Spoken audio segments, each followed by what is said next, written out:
For a Justice League story, you have to have a good villain. We just got a message from the Fatal Five. Bruce was saying that he didn't want to do a movie where the Justice League sort of plowed through faceless parademons, that he wanted very specific, unique opponents for them to face, and the Fatal Five fit the bill. A lot of DC fans, myself included, love the Legion of Superheroes. And when the Fatal Five came up, we said, well, this is a great way for us to do a Justice League story, but bring in some great cameos from the Legionnaires that we love so much. This story, specifically, I think, it's the characters that really drew me into it. It's exciting to see these young teenagers in their setting and in their world kind of battling an enemy that they have been battling for years, and we just kind of jump right to that.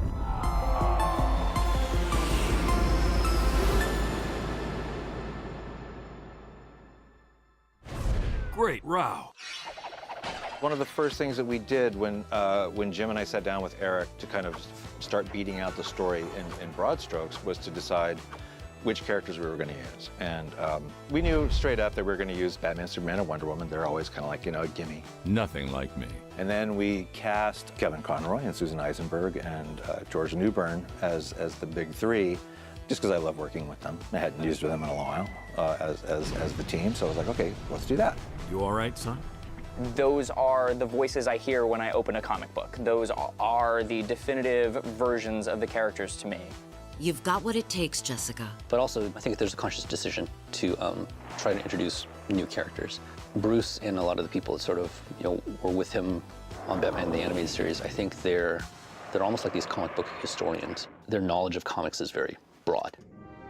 I think every DC geek out there has an ideal Justice League roster in their heads that they've come up with, and when Bruce Timm and Alan Burnett and Jim Krieg were like, we need to come up with a Justice League lineup, I thought immediately, like, okay, this is what you've been training for. Like, you have put a lot of thought into what your Justice League lineup would be. I think it was Eric again who had suggested Mr. Terrific, and it's like, oh yeah, Mr. Terrific, of course. I'm in heaven. I love a challenge. He's not the smartest man in the world, he's the third smartest man, but he's certainly the smartest guy in the Justice League. He was in Justice League Unlimited. I always liked the character, and we never really did enough with him, I think, in the old show. So it was kind of good to get him actually out in the field. Miss Martian we just liked. Miss Martian is fun. You know what? I'm getting a mochaccino. We knew she'd make a good foil for Batman. Killed it. Team Supreme. And then there's Jessica Cruz, who we pretty early on landed on as our main character, as our lead. Jessica's story in particular I find really fascinating. It's always interesting to me to see a character who is not necessarily a reluctant superhero, but somebody who doesn't just like, you know, have the superhero thing thrust upon them and they're just like, okay, yeah, let's go fight crime, you know? I mean, she's really ambivalent about it because she's got like almost crippling anxiety. She can barely leave the house. And it's like, wow, that's something you don't usually see in a superhero. I remember being thrilled when we had Diane Guerrero come in to record for her first session, and she just kind of gave me this wide-eyed look of, this girl, in a sense to where I think she could really relate to some of the struggles and some of the inner demons that Jessica had. There was something about Jessica that felt very personal and very intimate and very vulnerable, and still powerful and still managing, that she is working at something that we thought was really relatable. One of the early things that Jim Krieg and I bonded over was we both were just obsessed with and loved the Legion of Superheroes, and Starboy was a mutual favorite. Eric absolutely said, oh, we need to use Starboy. And I think that he has a great emotional arc, and it should be really satisfying.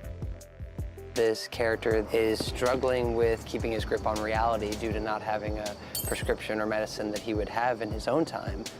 That's not great. As he comes back to our time, you see someone who's so capable start to lose his faculties.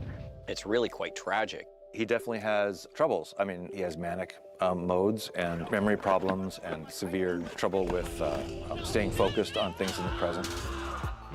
Elias Cabell brought so much of the humor and I think likable side to Thomas Keller and Starboy.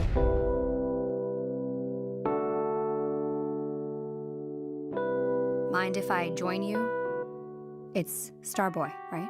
Starboy is this nurturing element to Jessica, and she's a calming force for him as well. Oh, it's so hard. I can't think. I can't remember. They're kind of like dealing with their own thing, and you know, they don't feel like anybody understands them. But somehow, when they're together, they sort of comfort and support each other. A lot of times in superhero stories, mental illness can get ascribed to villains. Like Batman's Rogues Gallery is kind of the big example of this. But here we had a chance to take two neuroatypical people and destigmatize it and have them find each other and help each other and, you know, kind of get out of their way and not act as if they're damaged in some way and just let them be heroes. And I think that was really fun for all of us to do and tackle. They both need each other to overcome their problems and kind of rise above their own personal challenges in order to face the ultimate evil.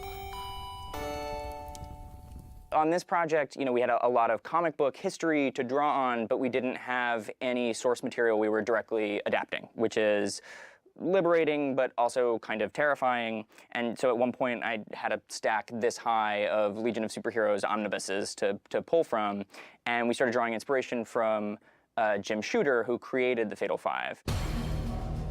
The Fatal Five came up, and it's like, oh, I always liked the Fatal Five. And they have a cool name, and they have a cool look. We all, you know, collectively on this movie loved stories where the heroes face obstacles, but so do the villains. I think it makes you weirdly find yourself rooting for the supervillains. Come to me, my love. Free me.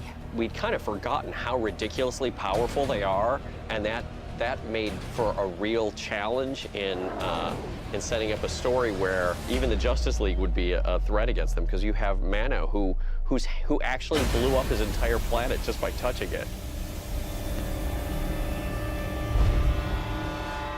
They're deadly. Persuader has an axe that basically is sharpened to less than a nanometer thickness, and so it can cut through anything, basically.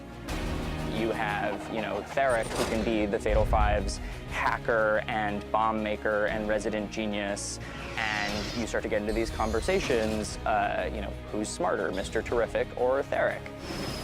And you have, you know, Validus, who can shoot lightning from his brain because comic books are awesome, but is also strong enough to go toe-to-toe with Superman.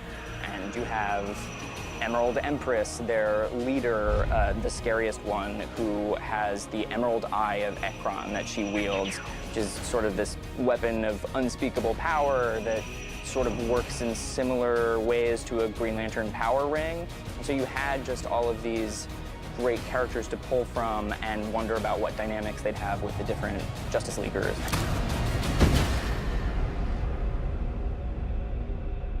The Legion of Superheroes, even when things get really bad for them, they represent a distinctly utopian vision of the future.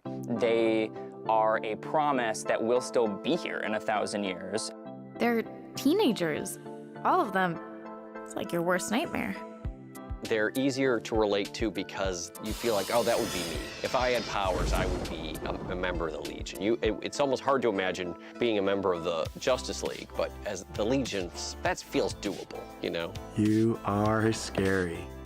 The Legion of Superheroes is just chock full of characters like Starboy who can kind of show us that the kids are all right. Whoa.